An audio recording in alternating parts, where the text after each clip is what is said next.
Gëstu ba xam sa cosaan fonkal sa réew dina fay. salaamaaleykum mbokki Sénégal ñu ngi am contenté ak mbégte pour ñëw di leen présenter suñu première édition ñi nga xam ne moom mooy émission bi wax ci wàllum njàng ak njàngale. tey nag ñu ngi woon fii ci école élémentaire bu Linguédié dalaloon suñu benn naataango buñ naan monsieur Sarr pour waxtaane thème bi nga xam ne moom mooy wax ci le baisse des niveaux des élèves. Donc monsieur Sarr, avant de commencer, donc je vous laisse la parole.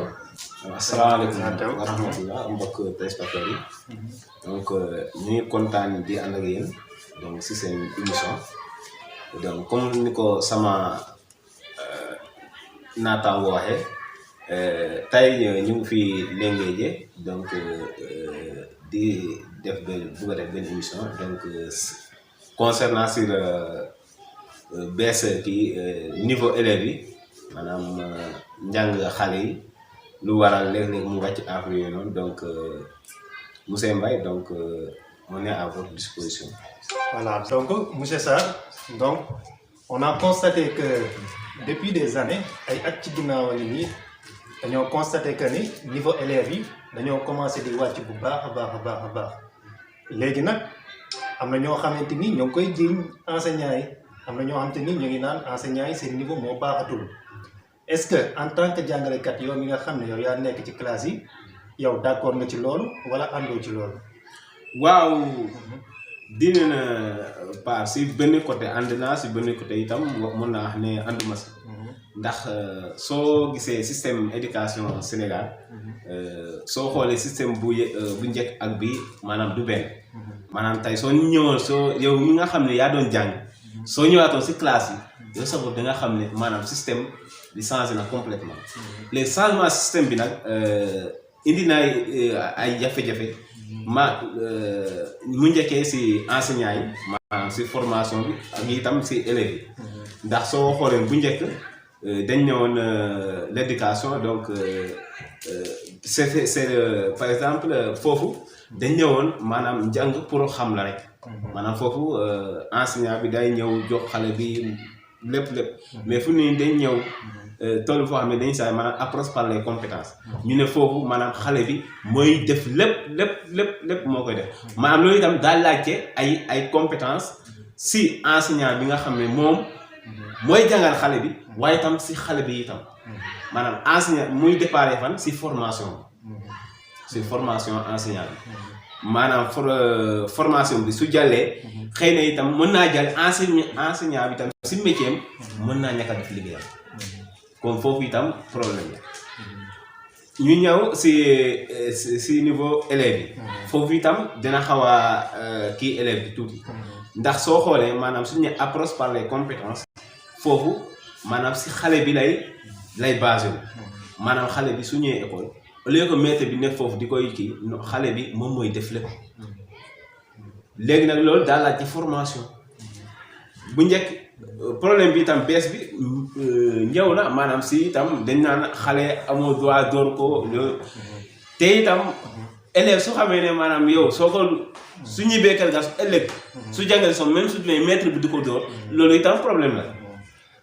loolu tamit aussi bëggoon naa ñu gën ci waxtaan. ndax njàng mu njëkk ma boo constaté que ni élève bi da daan ñëw. classe ñu taxawloo ko resté loo ko leçon. élève bi bu mu mënta resté leçon bi maître bi jàpp dóor parce que tamit xale dafa war a am loo xamante ni moom lay ragalee maître am léegi nag nit boobu nga xam ne moom la enseignant bi amoon est-ce que nekkul ne liñ ko dindi moo tax élèves yi léegi jàngatuñ wala déet. waaw d'une part mën nañ wax ne am na effet bu mu def parce que xale na nga ko xoolee yow mi nekk si kër rek maanaam xale tey su defee erreur nga door ko élève mën na koo ñàkk a def maanaam élève bi nga xamante ne moo xam ne bind naa leçon xëy na su ma ko jàngul suba su ma demee école duñ ma dóor xale bi ne man du ma jàng sama leçon su ma demee école sama maître du ma dóor du ma def dara waaye itam d'une part am na élèves yoo xam ne maanaam loolu itam ça dépend sur donc le comportement du maître par rapport à ses élèves maanaam maître bi mën naa maanaam élèves yi mën naa comporter am toute sorte que maanaam booy même maître bi su leen joon mais par rapport à son comportement rek élèves yi maanaam su ñibbee kër ga mën nañ dañuy jàng seen dañoo def lépp mais d'une part itam indi na effet parce que loolu moom à chaque fois enseignants yi côté bi loolu la ñuy wax même parents yi soo lay waxee ñu ne yéen léegi du ngeen doon xale yi lu neex la ñuy def si école yi duñ jàng leçon yi lu war a loolu jusqu'à présent c'est un problème que posent les parents pourquoi léegi xale yi léegi dañuy jàng sax même pour parler français c'est un problème waaw ba ci parents yooyu aussi tamit man nañ ci dikkaat ndax tey jii boo yoree sa élève boo xamante nii mu ngi ci classe yi di jàng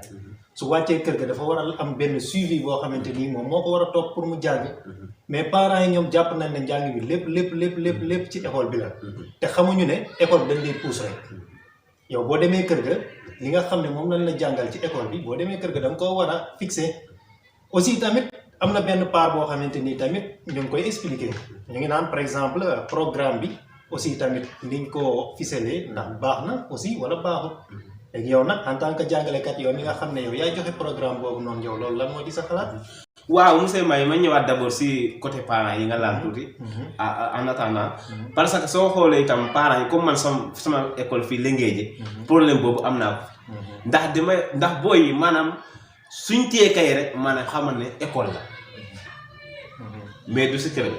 léeg-léeg sa enseignant bi su nekkee ñi nga xam ne comme dangay dugg si biir dëkk bi léeg-léeg sax di surveiller booy yi pour ñu mën a jàng jël leçon mais seen parents yi dangay xool parents yoo xam ne sax même seen doom sax du xam ban classe la ñuy def duñ ko xam suñu waxee léeg-léeg sax dañuy ñëw naan sama doom moom jàngul lii ak lii déedéet maanaam foofu itam l'enfant donc il doit avoir un suivi à la maison xale su demee kër ga maanaam foofu parent bi la daf ko war a surveiller pour mu xam ne kii sama doom la day jàng suba su demee école xëy na dañ ko war a laaj lii su ko defee li muy jàng mu mën a mais xale fekkee maanaam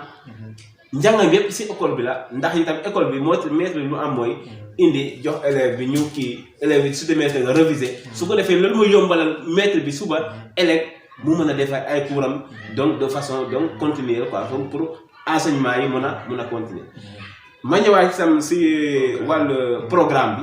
maanaam programme bi itam soo xoolee monsieur Mbaye maanaam dañ dem programme bi lu bari changé na si ndax bu yàgg dañ doon wax observation arithmétique loolu yépp léegi amatul ay léegi ay vivre ensemble vivre dans son milieu même observation éducation civique éducation morale loolu yépp atul da ngay def ay IST mooy observation nga di vivre dans son milieu vivre ensemble maanaam yooyu itam daa indi yu bees te am ay art scénique art plastique te loolu yëpp indi na effet indi na ay jafe-jafe si njàngale bi ay jafe-jafe yu bari sax boo si dem si suñu enseignants yi ndax am na ay comme ça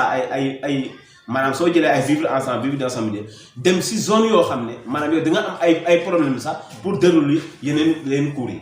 yi da nga am problème pour dérouler ko ndax dama am maître bi te itam milieu bi itam day jafe trop lu ngay def say cours si leçon yooyu. waaw mais aussi tamit yenn jàngalekat yi aussi am na si ñoo xamante ni tamit seen liggéey ni ñu ko war a defee normalement defuñu ko par exemple tey am na si enseignant yoo xamante ni bu nekkee candidat nga xam ne seet guñ leen école bu boobaa dañuy def normalement seeni cours seen fiche dañ koy def le jour au jour mais une fois que ñu seet si leen ban admis seen examen loolu ñu doon liggéey boobu ñu doon def aussi tamit dootuñu ko def est-ce que loolu tamit gën a causer tamit aussi li nga xam ne mooy problème niveau élèves yi. waaw d'une part comme su ma ko xoolee man sama bopp donc li may njëkkee mooy li nga wax nii lu am la parce que comme enseignant bi maanaam su nekkee di préparer examen maanaam lépp daf koy def nu mu waree mais su demee ba am maanaam day jéem a bàyyeeku naan man li ma doon am naa ko mais moom fàtte na ne maanaam moom du njëmi boobu moo tax ñu indi ko fi mais pour xale yi moo tax ñu indi ko fi kon loolu mu doon def maanaam moom examen moom du am xale yi ñoo ko moom ak xale yi la kon daa war a gën a góorgóorlu di gën di maanaam lu mu doon daf ko war a yokku pour élève. loolu aussi tamit damay ñëw aussi tamit ci responsabilité état est-ce que état aussi tamit amu ci benn part de responsabilité par exemple dama lay jox exemple am na élèves yoo xamante ni dañuy jàng ba dem CM2 ba am seen entrée en 6e te duñ mën a lire loolu tamit question boobu tamit ñu bari dañ koy poser. élève bi nga xam ne jàng na def 6e jugee 6e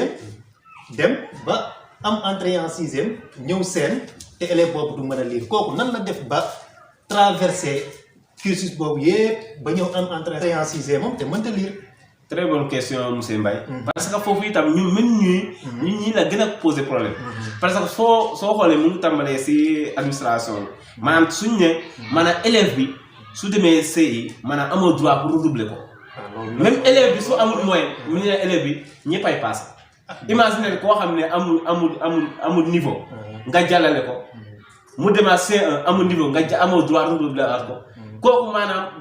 léeg-léeg itam wàllu boobu maanaam. côté loolu problème la si maanaam si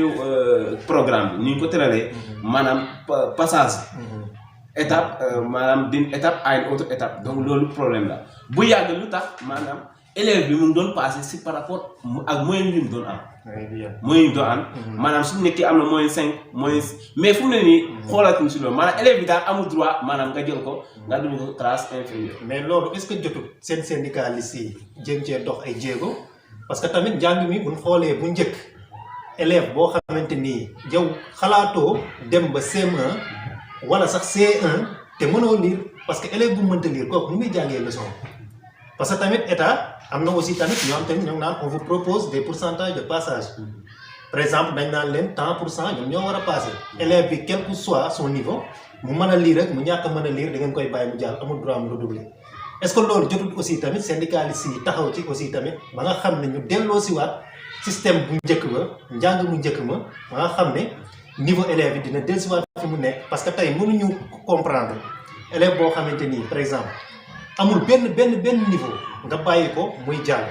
kon kooku boo ko bàyyee muy jàll rek déjà yow yaa ngi lor élève bi te xamoo ko ndax tey jii yaa ngi koy tàddeel ci école bi te waroon naa mën a defi leneen. man sama xalaat bu gàtt xaw ma nag yéen ñi nga xam ne aussi yéen a nekk ci classe tamit nga ngeen gisee loolu. waaw loolu ñun xeex nañ ko ba tey. parce que à chaque fois ñun ak école bi su tëjee nii. dañuy yónnee ay proposition de passage. te proposition de passage yooyu maanaam yow amoo ñun duñu am droit maanaam def booy bi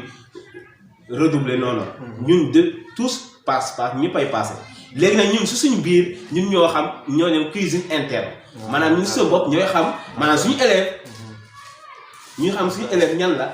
léeg-léeg ñun ñooy obligé jël yenn booy maanaam delloo leen gannaaw. ah d'accord kon yéen am ngeen droit delloo. ñoo amuñ droit mais ñu sa bopp. léeg-léeg d'accord léeg-léeg ñun parce que comme li nga wax nii rek. parce que loolu. day répercuter si élève bi. ndax élève bi nga xam ne mënul lire. imaginer fii maître bi day biir tableau. élève bi recopier mais élève su demee CM. foofu maître bi daf koy dicter te élève bu mënul lire maanaam suñ ko dicter kooku ay jafe-jafe la indi. lecture daa laaj ay démarches te lu jafe la encore donc pour mettre c'est très difficile à enseigner la lu jafe jàngale la fu ñu toll nii ndax changement système bi parce que daa laaj compétence si élève bi itam ak maître bu koy jàngale ndax maître bu koy jàngale daa laaj moom itam mu maîtriser démarche lecture. il faut que mu maîtriser la démarche de la lecture nan la ñuy jàngalee lecture waaw ndax foofu fan lay tàmbalee mooy xale bi muy door a dugg école c'est foofu lay tàmbalee maanaam foofu xale bi foofu la war a gën a ràññee maanaam battre les lettres de l'alphabet ràññee ko maanaam si son yi ak le bruit que fait chaque son loolu xale su ko ràññee léegi nag mu ñëw parce que foofu soo xoolee lu tax man nekk na problème si wàllu maître bi itam wala waaye itam si wàllu état ndax xale bu ndaw wala xale bu ndaw CI nga bëgg ko bind ab texte si koo xam ne mu ngi door a dugg école. xam loolu problème la loolu problème la ndax xale boo xam ne mu ngi door a dugg école xam nga bind ko ab texte di ko si poser ay questions di ko si laajte maanaam loolu ay jafe-jafe la maanaam système bu njëkk bu ñu doon jàngalee loolu dañ la doon dimbale bu baax si lecture mais changement bi indi na ay jafe-jafe yu bëri. mais nag léegi comment dirais-je changement boobu noonu est-ce que parce que bu njëkk aussi tamit ñu ngi doon lire normalement ñu ngi doon jàng normalement amul woon benn problème léegi lan moo tax état tëb rek bëgg a changer complètement système boobu noonu bëgg a indi leneen te leneen loolu noonu liñ ci gën a gis conséquences yi ci gën a gis mooy élèves yi duñ mën a lire. parce que ñoom ko kii bu ñu indi mooy lan ñu ne ñoom parce que xale bi moom mënut a jàng c'est à chaque fois l'enfant donc il est devant le maître comme maanaam une tête vide maanaam koo xam ne xamul dara alors que l'enfant il connaît quelque chose ñoom nee nañu xale bi war ta mën a toog rek maanaam il faut que maître bi maanaam mu nekk comme genre facilitateur la mais waru ñëw rek doon koo xam ne moom maanaam mooy def lépp maanaam élève bi day toog maître bi di wax jox ko lépp après mu dem ñu ne noonu te demee léegi dañu indi lan maanaam approche par les compétences ma ne léegi au lieu que maître bi di indi lépp déedéet élève bi mooy indi la plupart sax élève bi mooy maanaam maître bi daal moom day yombale rek maanaam toog daal maanaam élève bi mu dimbale ko indi ko ay solution mais maanaam du te soo xoolee ñun noonu lañ doon demee maanaam mottali bi mooy ñëw classe def leçon yow élève bi da ngay bëgg di déglu rek mais léegi non non mais d'une part am na importance mais d'autre part itam indi ay problème lu bari parce que dañ laajte day laajte wat formation enseignant te formation bi su jàllu di itam loolu itam day indi ay problème si day répercuté. waaw loolu moom loolu dëgg la mais donc monsieur Sarr yow lan nga mën a proposer loo xamante ni war naa mën a nekk comme solution pour que niveau élèves yooyu noonu kat mën na ñëwaat élèves yi mën a nekkaat ci dans de très bonnes conditions aussi gën a mën a suivre seen wàllum njàng yow yan solution nga xam ne yoo xamante ni boo ko proposé war naa mën a jariñ wàllum enseignement. waaye pour maanaam solution yi may njëkk a indi. maanaam maa ngi koy jàllale état. maanaam di wax ne maanaam nañu bàyyi ñun enseignants ñi nga xam ne ñoo nekk si terrain bi. maanaam léeg-léeg nañuy nangu ñu la lay jox suñu proposition. très bien. ndax tey soo imaginer maanaam ki nga xam ne mooy jàngale.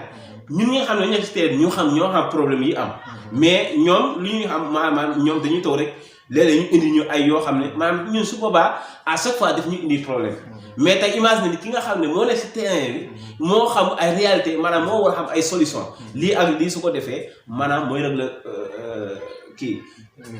mooy régler problème bi de la lecture. mais est-ce que jotut aussi tamit problème yooyu ngeen soulever ko ci seen i njiit ñi nga xam ne mooy seen syndicalistes yi su ko defee ñu boole ko ci aussi tamit ci seen revendication yi. parce que à chaque fois on a constaté que ni ñoom dañuy revendiquer wu di laaj seen àq ak seen yelleef mais est-ce que jotut tamit enseignants yi nga xam ne ñoom ñoo nekk sur le terrain ñu proposer aussi ay solutions jéem ko kii seen syndicat yi su ko defee ñoom ñu mën koo proposer l'état. waaw loolu mën naa nekk loolu maanaam initiative boo xam ne suñ ko defee yaakaar naa dina mën a jàll. waaw ndax li nga xam ne mooy jëmale njàng ab kanam loolu yaakaar naa moom wax dëgg maanaam du loo xam ne nit dina ko dañ ko proposé ba pare ñu koy repousser donc loolu moom monsieur Mbaye yaakaar naa ne syndicat si su taxawoon ñu jóg si ñu taxaw si comme ni ñu doon revendiquer suñu ak comme ni ñu ko waxee maanaam yaakaar naa ne solution bi nii maanaam dinañ ko régler en même temps itam am na benn problème boo xam ne maa koy lancé itam mooy li ñuy wax l'éducation pour tous maanaam éducation pour tous itam bu ñuy wax maanaam suñ ko buggee il faut ñu apporter maanaam le matériel nécessaire ak itam le nombre d'enseignants donc nécessaire maanaam il faut ñu itam ñu bàyyi di parce que soo xoolee comme suñu zone bi ñu nekk léeg-léeg da ngay xool ay écoles yoo xam ne léeg-léeg da ngay xool benn maître wala école boo xam ne day am ay cours 6 cours da ngay xool ñaari maître ñoo fay ne wala nga xool école boo xam ne dañ ko créé léegi ay multigrade su boobaa yooyu yëpp te su boobaa am na problème yi fi ne pourtant ñi nga xam ne ñoo nekk fi Dakar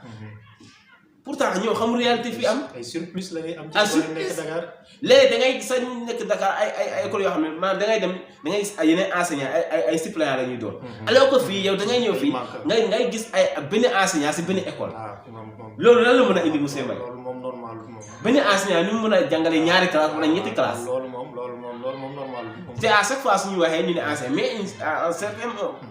d'une part donc état bokk na fi. ndax loolu maanaam maître bi. am na yoo xam ne wax dëgg lu mu liggéey am na loo xam ne maanaam lu ñeenti moon maanaam kenn mënu ko. waaw loolu moom dëgg la. waaw loolu moom wax dëgg maa ngi koy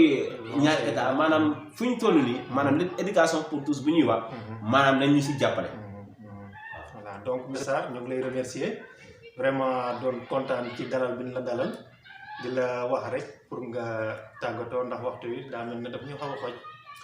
waaw di wax ne lii daal suñ ko doon am à chaque fois dina xëy na maanaam am na yoo xam ne ma xëy na ndax lii tey soo ko jàllalee xëy na mën naa indi yeneen donc vraiment ñu ngi kontaan bu baax a baax di rafetlu ni ñaan daal lii daal à chaque fois buñ mu jëm fii à chaque fois mën naa jàll am na yeneen colloque yoo xam ne yaakaar naa ne tey suñ gisee yi ñoom itam xam naa dinañ gis seen bopp donc vraiment monsieur Mbaye kontaan nañ bu baax a baax